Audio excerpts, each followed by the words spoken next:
Მშვიდობისა, ბატონო ირაკლი. საკმაოდ რთული დღე გქონდა საკანონმდებლო ორგანოში. საკმაოდ ხანგრძლივი დისკუსია თქვენს ოპონენტებთან და დიდი მადლობა განსაკუთრებულად ასეთი დღის შემდეგ რომ გამონახეთ დრო და რესურსი იმისათვის რომ იყოთ ჩვენი სტუმარი. სანამ ჩვენ დეტალურად ვისაუბრებთ მიმდინარე საკითხებზე, მინდა რომ ჩვენი ინტერაქტივის შესახებ თქვენი მოსაზრებაც მოვისმინოთ. პანდემიის დროს უნდა ჰქონდეს თუ არა მთავრობას შეზღუდვების დაწესების უფლება საგანგებო მდგომარეობის გამოცხადების გარეშე. ასეთი კითხვა დავსვით დღეს ჩვენ და მოკლედ რომ ვთქვათ, თქვენი პასუხი დიახ არის თუ არა და შემდეგ უკვე ჩავყვეთ ყველა აქტუალურ საკითხს. კიდევ ერთხელ მოგესალმებით, დიდი მადლობა მოწვევისთვის.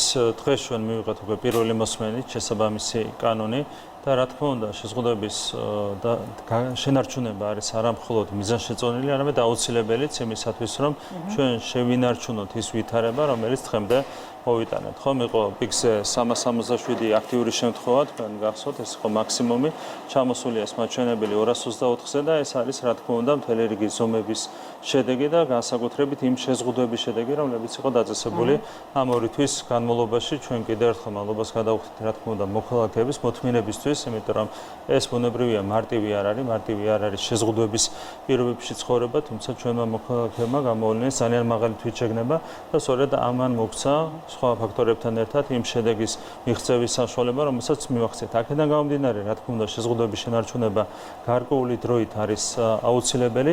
იცით, რომ ერთი ვარიანტი იყო, რა თქმა უნდა, საგანგებო მდგომარეობის გაგრძელება და ამისთვის სამართლებრივი საფუძველი არსებობდა, თუმცა თქვენ ასევე იცით, რომ ჩვენ მისაღები გვაქვს საკონსტიტუციო ცვლილებების სათანადო ვადაში. ჩვენ გვინდა ივნისის ბოლომდე დავასრულოთ საკონსტიტუციო პროცესი, აქედან გამომდინარე, ეს ვარიანტი გვერდით გადავდეთ და საბოლოო ჯამში არჩევანი შევაჩერეთ. ბუნებრივია კანონის მიღებაზე, კანონი არის ლეგიტიმური და შესაბამისად გარკვეული ვადის განმავლობაში ეს მოგცემ ჩვენ შეზღუდვების შენარჩუნების საშუალებას. კარგით, სწორედ ამ საკანონმდებლო ცვლილებათა პაკეტზე ვისაუბროთ ახლა, ხომ? თქვენი ოპონენტები და არასამთავრობო ორგანიზაციებიც საკმაოდ უარყოფითად შეხვდნენ ამ ცვლილებებს და აღნიშნავენ უფრო მეტიც, რომ ეს არის ანტიკონსტიტუციური. თქვენი შეფასებით წინა საარჩევნო პერიოდში მართველი გუნდი ხედავს თუ არა გარკვეულ რისკებს აი ამ შეზღუდვებში? ჩვენ ბოლოს ქონდა მსჯელობა, ამასთან დაკავშირებით იცით, რომ გარკვეული კორექტივები შევიტანეთ ამ კანონპროექტში, კერძოდ გარკვეული ვადით შემოისაზღვრა ამ ნორმების მოქმედება, კერძოდ სავარაუდო დაკონკრეტება დღის ბოლომდე, ხვალ კომიტეტი დაკონკრეტებს ამ ყველაფერს. სავარაუდოდ სადღაც 15 ივლისამდე იმოქმედებს შესაბამისი რეგულაციები. ეს საბოლოო ჯამში სპეკულაციის საფუძველსაც აღარ ტოვებს უკვე. რეალურად ეს იყო სპეკულაციების სამწუხარო, ძალიან ბევრი ასეთი სპეკულაციური განცხადება მოვისმენეთ დღეს პარლამენტის ხმათა დარბაზში, თუმცა საბოლოო ჯამში ის კორექტირება, რომელიც შევა კანონპროექტში, საბოლოო ჯამში აღარ ტოვებს არავითარ სივრცეს უკვე სპეკულაციებისთვის. ეს არის მათი სტილი და ამ სტილს ალბათ ისინი ვერ უღალატებენ. ბატონო ირაკლი, თქვენ თქვით, რომ დროებით შეიძლება იყოს ეს შეზღუდვები გარდამავალდებულებაში ასახვაზე ისაუბრეთ სწორედ დღის ბოლოს. მაინც რომ გითხრათ, საიდან გამომდინარეობდა ეს ინიციატივა, ხომ არ უკავშირდებოდა მაგალითად აი ოპოზიციის არასამთავრობო ორგანიზაციების კრიტიკას, აი რატომ დროებით ჩვენი ამოცანა იყო, რომ კი ბატონო, რა თქმა უნდა, სწორი შეკითხვა, ჩვენი ამოცანა იყო სპეკულაციებისთვის მოგვესპო ყველანაირი სივრცე. შესაბამისად იმ დისკუსიის შედეგი იყო ბუნებრივია, ჩვენი გადაწყვეტილება ჰქონდა გარკვეული მსჯელობა გუნდის შიგნით.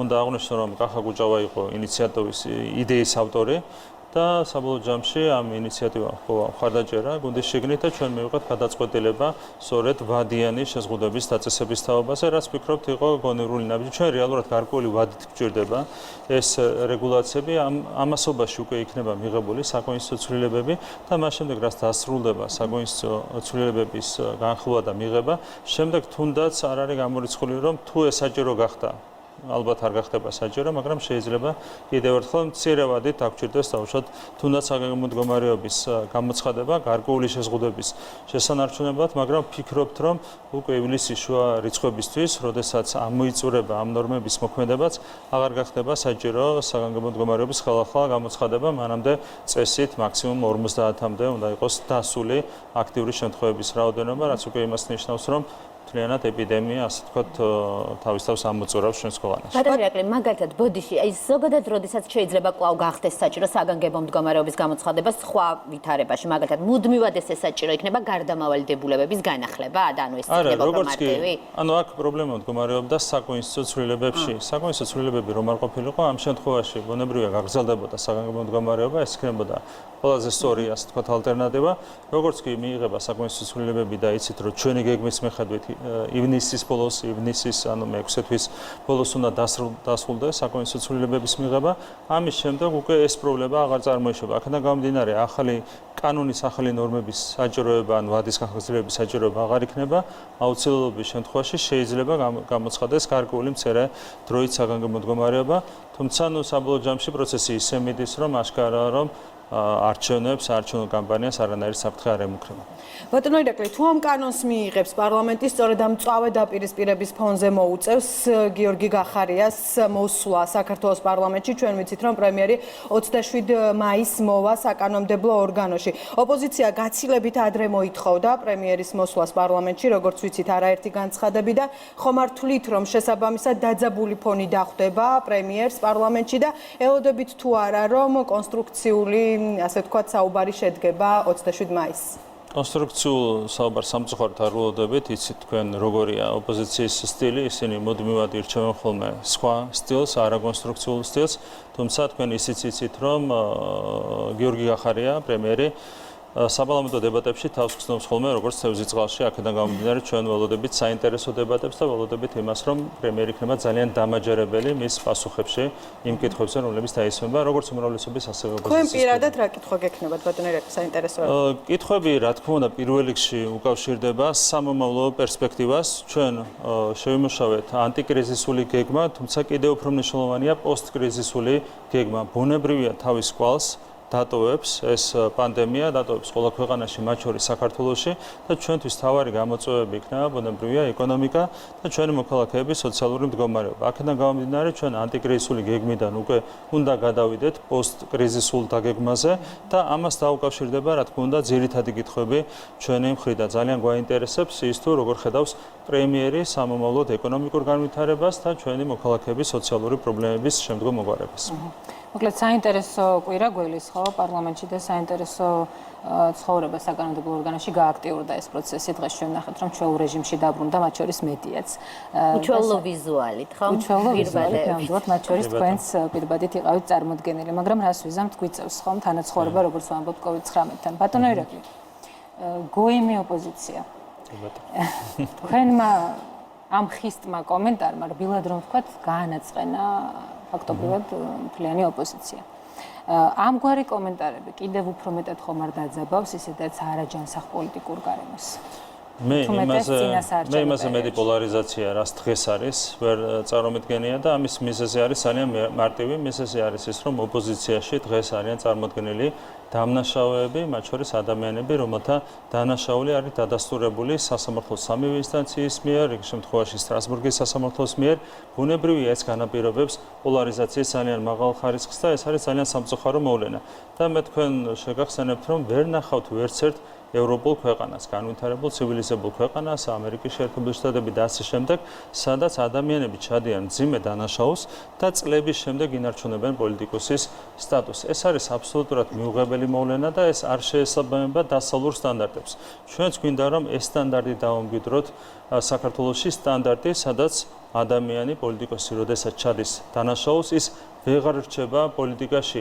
ეს საზოგადოებრივი წნეხი უნდა დამკვიდრდეს ჩვენს ქვეყანაში. ასეთი სტანდარტი მოქმედებს აბსოლუტურად ყველა ქვეყანაში, თუმცა არა საქართველოში. ამას აქვს თავისი მიზეზები, მათ შორის ის, რომ ჩვენი დემოკრატია ჯერ კიდევ განვითარების გარკვეულ ეტაპზეა, 30 წელია მხოლოდ გასული მას შემდეგ, რაც ჩვენ აღვიდგინეთ დამოუკიდებლობა, თანდათანობით ეს სტანდარტიც უნდა დამკვიდრდეს საქართველოში, თუმცა ამისათვის არის საჭირო თითოეული ჩვენგანის ძალისხმევა, მათ შორის თითოეული ჩვენი მოქალაქის საომრჩევლის ძალისხმევა. მაგრამ ეს დამნაშავე პოლიტიკოსები, თქვენ ახლა თქვით, რომ აღარ უნდა იყოს ასეთი ადამიანების ადგილი პოლიტიკაში, ხო? ეს დამნაშავე პოლიტიკოსები კვლავ დაბრუნდნენ პოლიტიკურ ასპარეზზე, გულისხმობ უგულავა ოქროაშვილს. ამას აქვს ორი მხარე. პირველ რიგში ეს არის ემოციური მხარე, რაც არის ძალიან მძიმე ჩვენი მოქალაქეებისთვის. თქვენ იცით, რომ შეწყალების აქტს მოყვა ძალიან მძიმე რეაქცია, ემოციური რეაქცია საზოგადოების მხრიდან. საზოგადოებისთვის მიუღებელია ის, რომ კიდევ ერთხელ გამიმეორებ, 48 მილიონის ქურდი იქნება ეს თუ უცხო ქვეყნის სპეცსამსახურის აგენტი, რომელიც პარლამენტში იჭრებოდა და ასე შემდეგ, როდესაც ასეთი ადამიანები ტოვებენ საბატიმროს. ეს აჩენს ბუნებრივია საზოგადოებაში უსამართლობის განცდას და სამართლიან სამართლიანობა არის ღერძი ნებისმიერი განვითარებული სახელმწიფოს. ეს არის ემოციური მხარე, რა თქმა უნდა, რაც ძალიან მნიშვნელოვანი და აქედან გამომდინარე ჩვენს ქონდა ბუნებრივია მძიმე ემოციური რეაქცია, როდესაც გავიგეთ შეწყალების თაობაზე.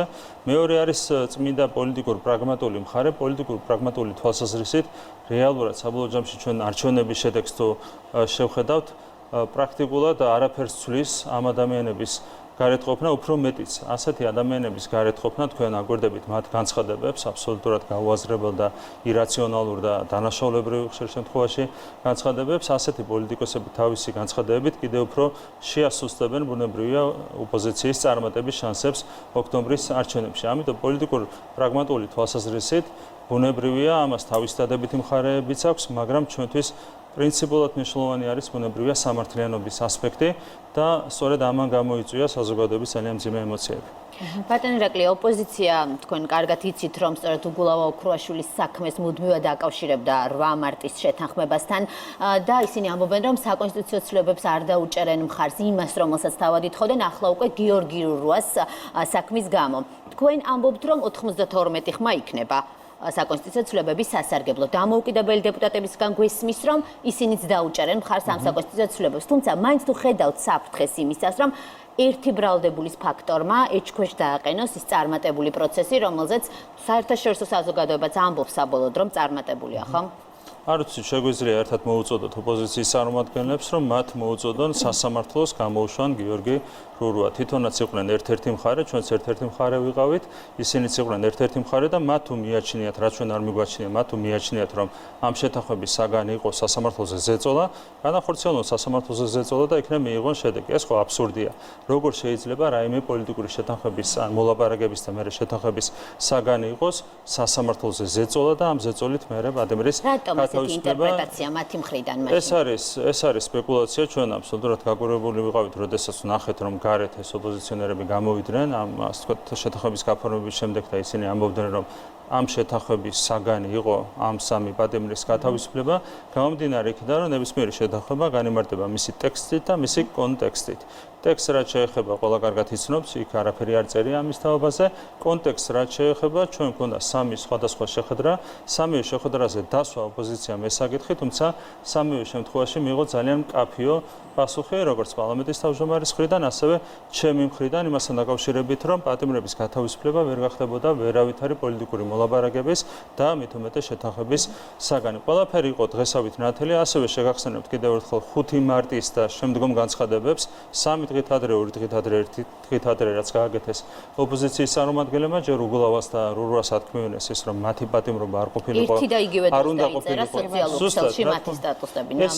ეს იყო message box-ი, ერთიანი message box-ი, მათ ესე გადაწყვეტეს, ანუ ჯერ თქვეს მათ, რომ უგულავამ და რურუამ, რომ მათი პატიმრობა არ უნდა ყოფილიყო დაბრკოლება შეთანხმების გაფორმების გზაზე საარჩევნო სისტემასთან დაკავშირებით და ამას მოყვა ძალიან ხმამაღალი განცხადებები ბოგერიას, კაპანაძეს და სხვების მხრიდან იმასთან დაკავშირებით, რომ ახლა ამან მიცა მათ საარჩევნო სისტემაზე შეთანხმების გაფორმების საშუალება, გააფორმებდნენ შეთანხმებას, მერე მოიგებდნენ არჩევნებს ახალი სისტემით და არჩევნების შემდეგ გაათავისუფლებდნენ უკვე ეგრეთ წოდებულ პოლიტპატიმრებს. ყველაფერი არის დღესავით ნათელი, კონტექსტი და ტექსტი მეტყველებს იმაზე, რომ ბუნებრივია ეს შეთანხმება არ უკავშირდებოდა პატიმრების გათავისუფლებას, თუმცა ყოველთვის ნახულობს სამწუხაროდ ეს ოპოზიცია სივრცე სპეკულაციებისთვის და ესეც არის სპეკულაციები და ტყუილი. ბატონო ირაკლი, ოპოზიციამ უკვე მოუწოდა მოსამართლეს გაეთავისუფლებინა რურუა, თუმცა ჩვენ ვნახეთ, რომ მოსამართლემ თქვა, რომ მოწოდება საკმარისი არ არის, ზეწოლა უნდა განახორციელება. მისი გათავისუფლება დამატებით საფრთხეებს შეიცავდა, როგორც მიმავლასთან დაკავშირებით, ასევე მასალების განადგურებასა და მოწმეებზე ზეწოლასთან დაკავშირებით. რაც შეეხება ჩემს კითხვას,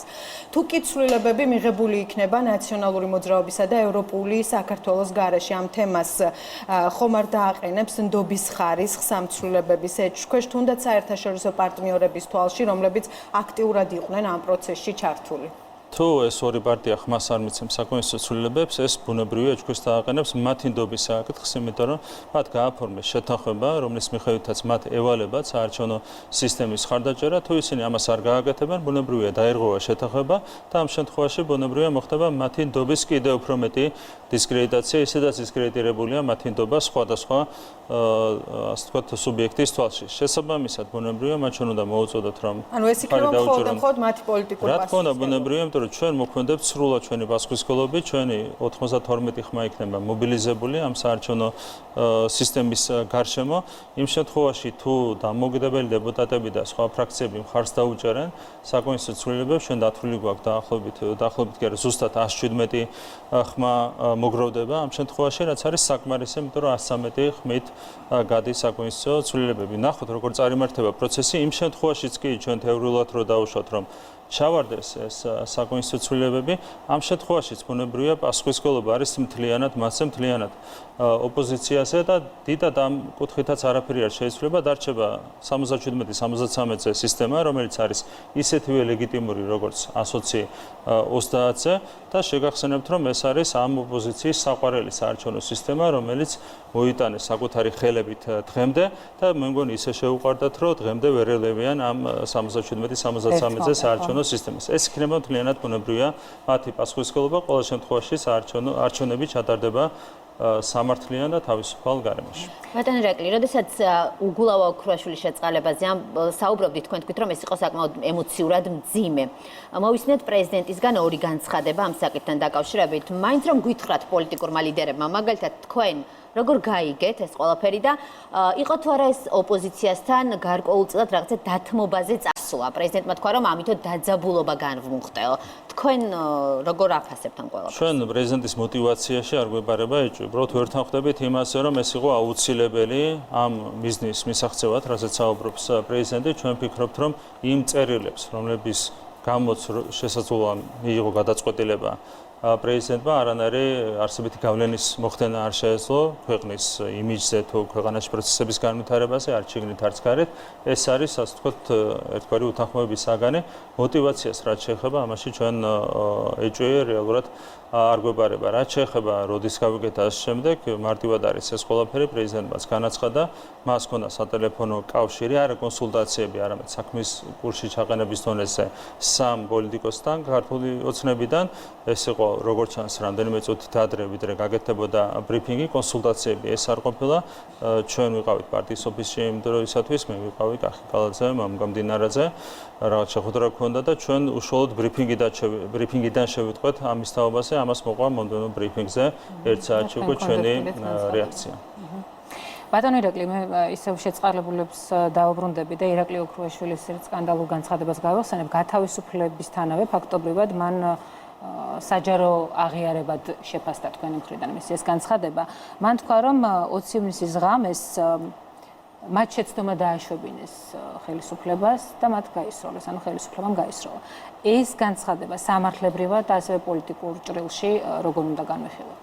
ეს რეალურად იყო ძალიან მძიმე აღიარება და ყველაზე მძიმე ამ ყველაფერში არის ის, რომ ამაზე საუბრობდა უდიდესი კმაყოფილებით.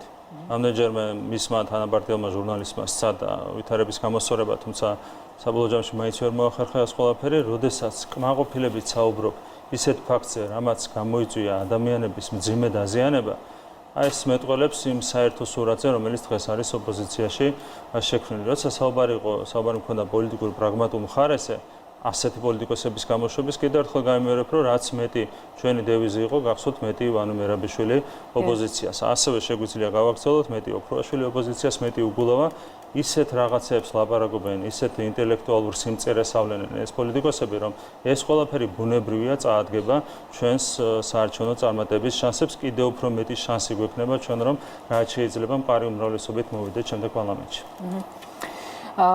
კიდევ ერთი საკითხი, ოპოზიცია მუშაობს საკუთარ სამუშაო საარჩევნო გეგმაზეც, ხომ?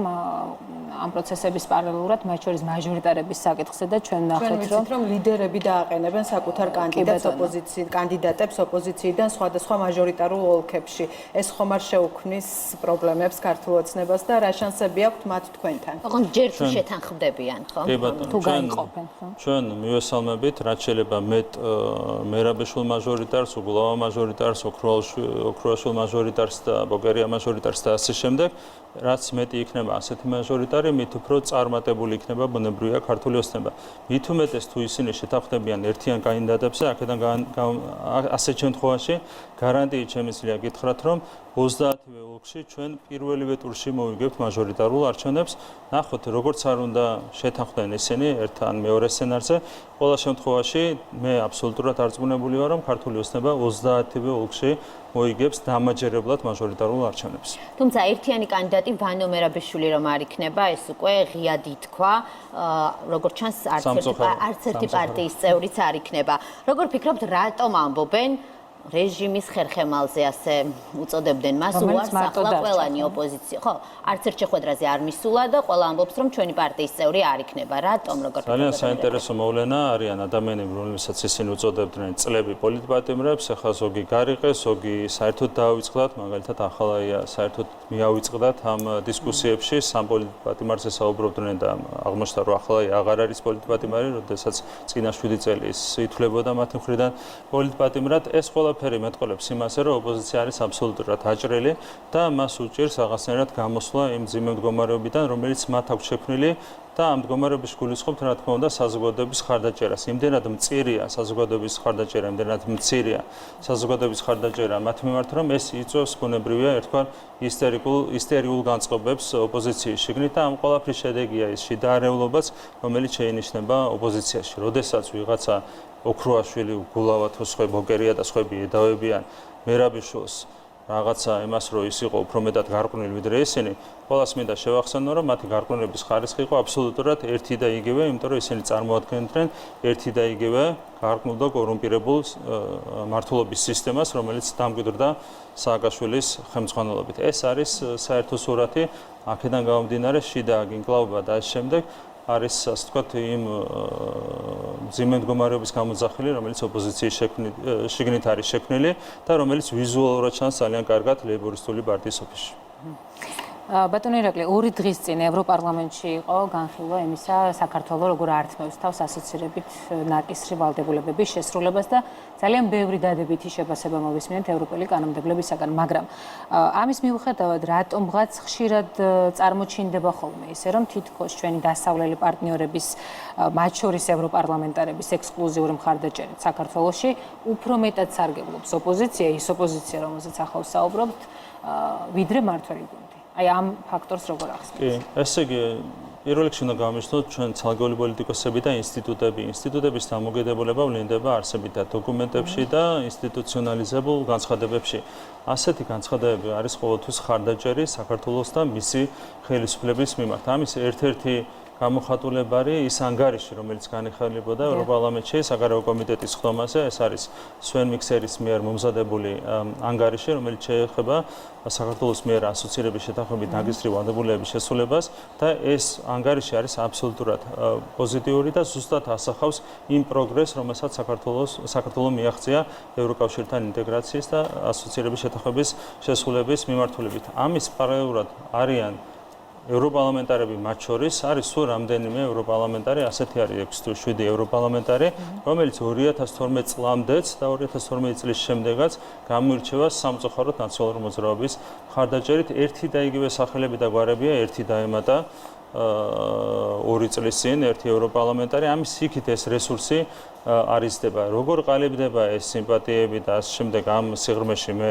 ახლა არ შევალ, თუმცა ეს კავშირი რეალურად არსებობს მაგალითად ევროპარლამენტის შემთხვევაში 6 თუ 7 პარლამენტართან, რომლებიც აკეთებენ ხოლმე სამწუხაროდ ისეთ განცხადებებს, რომლებიც არის ასწინებელი სინამდვილეს. თუმცა ეს ყველაფერი საბოლოო ჯამში ბუნებრივია არ აისახება ინსტიტუტების დამოკიდებულებაზე, მათ განცხადებებზე და მათ დოკუმენტებზე, რომლებიც მიიღება კოლეგიური წესით თუ ნებისმიერი ინსტიტუციონალიზებული წესით და ეს არის კარგად იყენებენ ხოლმე, თუნდაც ცალკეულ ევროპარლამენტართა განცხადებებს და სივრცეში ქვეყნის შიგნით, თუმცა საერთაშორისო დონეზე ასეთ განცხადებებს რაიმე არსებითი გავლენა ბუნებრივია არ აქვს.